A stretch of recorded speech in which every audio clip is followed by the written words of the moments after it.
कितनी सुंदर सुशी। दोनों देखो पार्टनर, ये दो पार्टनर ऊपर में दो पार्टनर। पार्टनर एक जगह नहीं आता है। सुंदर सुंदर चिड़िया। भाई चिड़िया क्या नाम है थोड़ा बता दो। चिड़िया का नाम बता दीजिए क्या है।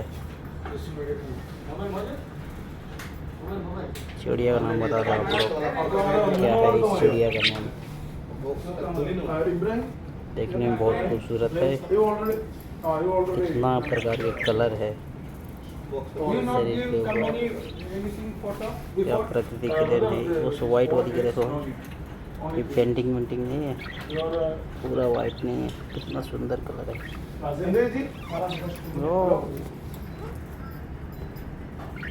रहने के लिए इधर बॉक्स है। बड़ी बात है कि देखो मिट्टी का हांडी रखा है। मिट्टी का हांडी किसके लिए रखा है? मिट्टी से भी जोड़ के रखा है। पानी पीने के लिए कितना अच्छा व्यवस्था है। इसमें बोतल में भर दो, उधर जाएगा थोड़े से पिएगा, ज़्यादा जियान करेगा नहीं। खाने के लिए सुपर है।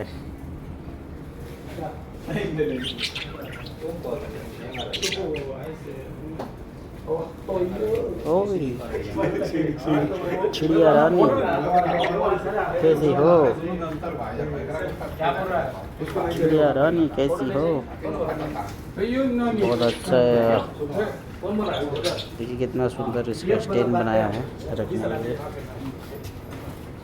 और झूला के सामान है, बहुत अच्छा लगता है।